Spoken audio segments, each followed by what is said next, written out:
Taliban nói thử thách chỉ mới bắt đầu. Ashraf Ghani, tổng thống lưu vong sau thất bại đàm phán với Taliban.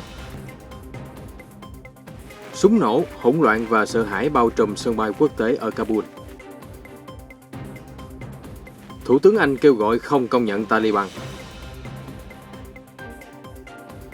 Nạn nhân thiệt mạng do động đất Haiti lên tới gần 1.300 người.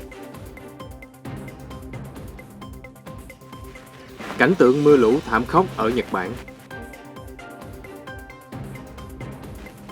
Ngày chết chóc nhất ở Sydney do Covid-19. Tất cả sẽ có trong bản tin đặc biệt cập nhật những tin tức nóng hổi nhất trên kênh FBNC.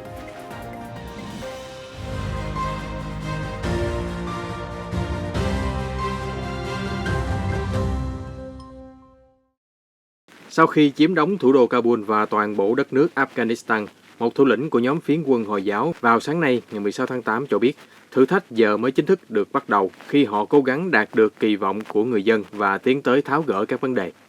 Trước đó, Taliban tuyên bố chiến tranh đã kết thúc ở Afghanistan sau khi nhóm phiến quân chiếm được dinh tổng thống tại Kabul.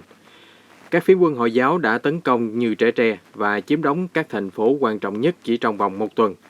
Ngược lại, lực lượng an ninh Afghanistan dù được Mỹ huấn luyện và trang bị vũ khí hiện đại, nhưng đã liên tiếp thất thủ và đầu hàng. Tổng thống Afghanistan Ashraf Ghani đã rời khỏi Kabul vào hôm qua 15 tháng 8 sau khi các chiến binh Taliban đánh bại quân đội chính quyền của ông chỉ trong vài tuần. Từng đắc cử 2 lần và cả hai đều là những cuộc tranh quyền đoạt vị khốc liệt. Ông Ghani, một cựu học giả ở Ngân hàng Thế giới, đã nhanh chóng di tản mà không tiết lộ điểm đến. Hãng Al Jazeera sau đó cho biết ông đã bay tới Uzbekistan để tránh đổ máu. Tôi nghĩ tốt hơn mình sẽ rời đi. Ông Ghani viết trên Facebook. Trong cuộc đua giành ghế tổng thống lần đầu tiên năm 2014, ông Ghani chiến thắng trước Hamid Karzai, người đã lãnh đạo Afghanistan kể từ sau cuộc tấn công của Mỹ năm 2001. Từ đó, ông Ghani chứng kiến một chặng đường gian truân khi Mỹ thực hiện những nhiệm vụ cuối cùng. Sau đó, cùng với đồng minh, rút quân khỏi Afghanistan. Mặt khác, ông Ghani ngày càng bị cô lập trên chính trường, với ưu tiên hàng đầu là chấm dứt cuộc chiến tranh kéo dài hàng thập kỷ thông qua đàm phán, bất chấp những cuộc tấn công liên tiếp của quân Taliban nhắm vào lực lượng an ninh chính phủ Kabul. Đến năm 2020, phái đoàn của ông Ghani mới bắt đầu đối thoại hòa bình với Taliban ở Doha. Tuy nhiên, chính phủ các nước đã tức giận với tiến trình chậm chạp của việc đàm phán. Nhiều lần, họ đã kêu gọi thành lập một chính phủ lâm thời thay thế bộ máy của ông Ghani. Trong suốt thời gian điều hành đất nước, Tổng thống Ghani đã bổ nhiệm những người trẻ có học vấn cao ở Afghanistan vào vị trí lãnh đạo, trong bối cảnh chính trường vốn bị kiểm soát bởi những nhân vật uy quyền và có mối quan hệ sâu rộng trong xã hội. Ông Ghani thề sẽ chống lại tham nhũng, vực dậy kinh tế và biến Afghanistan trở thành một trung tâm thương mại nối giữa Trung Á và Nam Á. Thế nhưng, hầu hết những lời hứa không thể trở thành hiện thực. Mối quan hệ của ông Ghani với Washington và những nước khác cũng đầy trắc trở. Ông bất đồng với chiến lược của phương Tây tại Afghanistan, đặc biệt khi họ muốn thúc đẩy nhanh tiến trình đàm phán dai dẳng, chậm chạp và đầy đau đớn với Taliban. Trong một cuộc phỏng vấn với BBC, ông Ghani nói, tương lai sẽ do người Afghanistan định đoạt, chứ không thể nằm trong tay những kẻ ngồi sau bàn giấy và mơ mộng. Thế nhưng, giấc mơ hiếm khi hiện hữu ở Afghanistan, còn tình cảnh bây giờ quả thật là một cơn ác mộng kinh hoàng. Giữa tiếng súng nổ rải rác, người dân Afghanistan, đặc biệt là phụ nữ và trẻ em, bồng bế nhau chạy về sân bay ở thủ đô Kabul. Họ kinh hoàng, sợ hãi và cố gắng rời quê nhà càng sớm càng tốt. Cảnh tượng hỗn loạn bao trùm sân bay quốc tế Hamid Karzai. Vào sáng nay, 16 tháng 8, mọi ngã đường đều chật kín người. Các chuyến bay thương mại khởi hành từ Kabul cũng chịu tác động từ sự hỗn loạn. Hãng Emirates đình chỉ mỗi chuyến bay cho đến khi có thông báo tiếp theo. Trang web theo dõi hành trình bay Flyradar 24 cho thấy rất ít chuyến bay thương mại di chuyển qua Afghanistan từ 10 giờ sáng nay theo giờ Việt Nam, dù hành trình bay vẫn dày đặc ở các nước hàng xóm như Pakistan và Iran. Hơn 60 quốc gia, bao gồm Mỹ, Anh, Pháp và Nhật Bản, đã ra tuyên bố chung, nhấn mạnh tất cả người Afghanistan và công dân nước ngoài muốn rời khỏi đất nước Trung Á đều cần được đảm bảo nhu cầu này. Khoảng 200 người Afghanistan vào chiều tối qua đã đáp xuống sân bay ở New Delhi, Ấn Độ, tháo chạy thành công khỏi đất nước bị chiến tranh tàn phá. Jamil Karzai, một cựu nghị sĩ và là bà con của cựu tổng thống Afghanistan Hamid Karzai, cho biết tại sân bay New Delhi, tôi nghĩ rằng sẽ có một chính phủ mới, không rõ chuyện gì sẽ xảy ra tiếp theo, ai sẽ là tổng thống, tất cả mọi người chỉ biết chờ đợi. Một nữ hành khách từ Kabul cho biết. Tôi không thể tin cả thế giới đã bỏ mặc Afghanistan. Bạn bè của chúng tôi sẽ bị sát hại. Taliban sẽ bắn chết chúng tôi. Phụ nữ không còn quyền lợi gì nữa. Thủ tướng Anh Boris Johnson vào hôm qua nói rằng không thể công nhận Taliban là lãnh đạo mới của Afghanistan. Ông Johnson nói thêm, không rõ liệu có một chính quyền mới sẽ thành lập ở quốc gia Trung Á trong thời gian ngắn hay không. Chúng ta không muốn bất kỳ ai công nhận song phương với Taliban, trích lời Thủ tướng Anh. Ông hối thúc phương Tây làm việc với Afghanistan thông qua các cơ chế của Liên Hợp Quốc và NATO. Ông Johnson nhấn mạnh, chúng ta muốn có một vị thế thống nhất giữa các bên có chung lý tưởng, để từ đó có thể hành động ngăn cản Afghanistan lại rơi vào sự hỗn loạn tàn khốc. Khi được hỏi vì sao chính quyền Kabul sụp đổ quá nhanh chóng, ông Johnson nhận định, tôi nghĩ rằng quyết định rút quân của Mỹ đã thúc đẩy mọi thứ diễn ra. Thủ tướng Canada Justin Trudeau vào hôm qua cho biết, thật đau lòng khi phiến quân Taliban giành kiểm soát trên toàn Afghanistan. Chúng tôi cam kết đứng về phía nhân dân Afghanistan, bao gồm phụ nữ và trẻ em, cộng đồng LGBT. Những cam kết này không hề lay chuyển, trích lời ông Trudeau phát biểu tại Ottawa. Và chúng ta sẽ tôn vinh sự hy sinh mà các công dân Canada, bao gồm binh lính, nhà ngoại giao, nhà báo, nhà hoạt động xã hội đã cống hiến trong nhiều năm qua. Theo Reuters, chính phủ Canada trong nhiều tuần qua đã giúp sơ tán những công dân Afghanistan từng hỗ trợ cho quân đội đồng minh phương Tây, những người đủ điều kiện di cư theo chương trình đặc biệt, bao gồm công dân Afghanistan là phiên dịch viên, đầu bếp, tài xế, lao công và nhân viên bảo vệ. Hầu hết người Afghanistan từng làm việc cho Canada và NATO đều lo sợ bị Taliban trả thù. Vào hôm 13 tháng 8, Canada thông báo kế hoạch sắp xếp nơi ở mới cho hơn 20.000 người Afghanistan dễ tổn thương trước Taliban, bao gồm nhà đấu tranh vì quyền phụ nữ, nhân quyền và phóng viên. Số nạn nhân thiệt mạng do động đất ở Haiti đã tăng lên tới 1.297 người, ngoài ra có 5.700 người bị thương, theo giới chức cho biết vào hôm qua 15 tháng 8.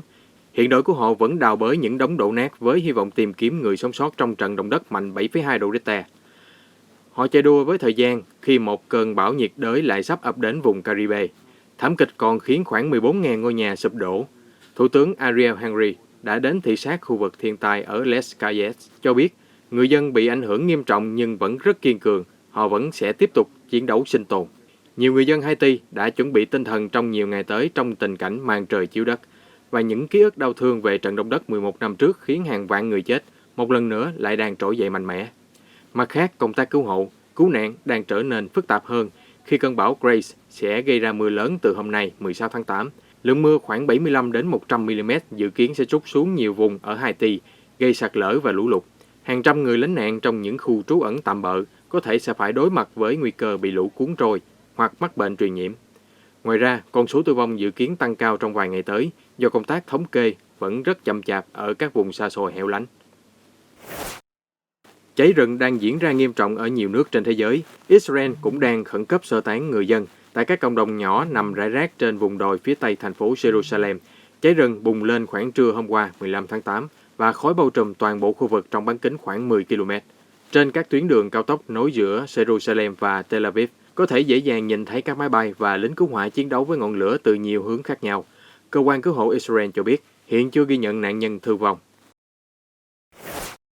Hình ảnh quay lại trên cao vào ngày 15 tháng 8 cho thấy nhà cửa và đồng ruộng ở tỉnh Saga của Nhật Bản đã chìm trong mênh mông biển nước sau khi mưa lớn liên tiếp trút xuống khu vực. Cư dân toàn tỉnh Saga đã được cảnh báo sơ tán mức 4, mức cảnh báo cao thứ nhì ở Nhật Bản. Một người bị thương và hơn 300 hộ dân đã tuân theo khuyến nghị di tản của giới chức. Trong khi đó, Unzen thuộc tỉnh Nagasaki, một người phụ nữ đã thiệt mạng do lở đất và 2 người thân của bà vẫn đang mất tích. Nhiều vùng khắp Nhật Bản, đặc biệt là khu vực cực nam của đảo Kyushu, đã hứng chịu lượng mưa lớn kỷ lục, khiến nước sông tràn bờ, gây ra lũ quét và sạt lở.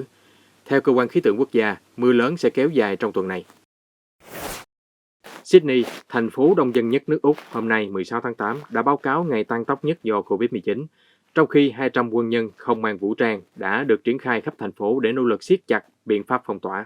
Thủ hiến New South Wales, bà Gladys cho biết, có thêm 7 người chết do Covid-19 trong 24 giờ qua, cao nhất ở Tiểu bang. Ngoài ra có thêm 478 ca nhiễm, cũng đạt mức kỷ lục kể từ khi dịch bùng phát. Sydney đang ở trong tuần phong tỏa thứ 8, trong khi đó, làn sóng dịch thứ 3 tàn khốc nhất mà nước Úc từng đối mặt, đang đe dọa nhấn chìm nền kinh tế trị giá 1.500 tỷ đô la, rơi vào đợt suy thoái thứ 2 liên tiếp. Các thành phố như Melbourne, Canberra và Darwin cũng đang bị phong tỏa. Tốc độ tiêm phòng ở Úc vẫn rất chậm, chỉ có 26% người trên 16 tuổi được tiêm phòng đầy đủ, còn biến chủng Delta vẫn đang lây lan rất nhanh. Nhưng một tin tốt là Thủ tướng Scott Morrison vào hôm qua cho biết Úc vừa mua thêm 1 triệu liều vaccine Pfizer từ Ba Lan, nhờ vậy không còn lo về nguồn cung. Bất chấp cái nóng như thiêu đốt, hàng trăm người vẫn biểu tình ở trung tâm Rome, nước Ý vào hôm 14 tháng 8, chống lại quy định về thẻ xanh của chính phủ. Đây là một bản chứng nhận diện điện tử hoặc bằng giấy cho thấy một cá nhân đã tiêm phòng hay đã xét nghiệm âm tính hoặc đã mắc COVID-19 và phục hồi. Kể từ ngày 6 tháng 8, người dân xuất trình thẻ xanh để được vào phòng gym, hồ bơi, sân vận động, bảo tàng, sòng bạc và rạp chiếu phim. Các nhà hàng cũng yêu cầu thực khách xuất trình thẻ xanh khi dùng bữa trong nhà. Đông đảo người dân Ý trong nhiều tuần đã biểu tình chống lại thẻ xanh và các quy định khác về hộ chiếu vaccine. Trong khi đó, chính phủ dự kiến sẽ mở rộng yêu cầu xuất trình thẻ xanh đối với giáo viên, sinh viên và người di chuyển đường dài bắt đầu từ ngày 1 tháng 9. Một số người dân ở châu Âu và Mỹ đang phản đối mạnh mẽ các loại hộ chiếu vaccine, cho rằng việc này gây phân biệt đối xử giữa người đã tiêm và chưa tiêm phòng. Hôm qua 15 tháng 8, hàng ngàn người dân và các chính trị gia Nhật Bản đã đội mưa đến viếng đền thờ Yasukuni, một địa điểm gây tranh cãi dữ dội nhất ở thủ đô Tokyo. Hôm qua là ngày đánh dấu 76 năm chiến tranh thế giới thứ hai chấm dứt ở Nhật Bản. Theo Reuters, dù mưa lớn và số ca nhiễm COVID-19 vượt mốc 5.000 trong 2 ngày liên tiếp, đền thờ Yasukuni vẫn chứng kiến dòng người vào ra không ngớt bắt đầu từ buổi sáng, bao gồm các gia đình có con nhỏ và các binh sĩ. Thủ tướng Yoshihide Suga đã gửi lễ vật đến ngôi đền thờ phụng những người lính tử trận trong Thế chiến, tuy nhiên không đích thân đến viếng. Dù vậy, hai bộ trưởng trong nội các của ông là Bộ trưởng Quốc phòng Nobuo Kishi và Bộ trưởng Tái thiết Kinh tế Yasutoshi Nishimura đã đến viếng. Chuyến thăm của ông Nishi đánh dấu lần đầu tiên một Bộ trưởng Quốc phòng Nhật đương chức đến viếng đền Yasukuni kể từ năm 2016. Trước đó, cựu Thủ tướng Shinzo Abe từng đến viếng đền thờ thần đạo vào năm 2013, dấy lên sự tức giận từ Seoul và Bắc Kinh, trong khi Washington bày tỏ rất thất vọng. Trong nhiệm kỳ kế tiếp, ông Abe đã không đến viếng đền nữa mà chỉ gửi lễ vật. Đền Yasukuni là nơi thờ những người Nhật Bản tử vong thời Thế chiến, bao gồm 14 lãnh đạo Thế chiến được xếp vào nhóm tội phạm chiến tranh hạng A. Ngôi đền vì vậy trở thành điểm nóng đặc biệt nhạy cảm. Nhiều người dân Nhật Bản vẫn tưởng niệm thân nhân tại ngôi đền, trong khi các chính trị gia bảo thủ cho rằng giới chức Nhật nên đến viếng những người lính tử trận. Trong khi đó, Trung Quốc, Hàn Quốc, Triều Tiên luôn phản đối việc thờ phụng các thủ lĩnh Thế chiến trong ngôi đền này. Chúng tôi sẽ cập nhật những sự kiện quốc tế mới nhất trong bản tin nóng phát sóng vào lúc 15:30 hàng ngày trên kênh FBNC. Xin mời quý vị đón xem.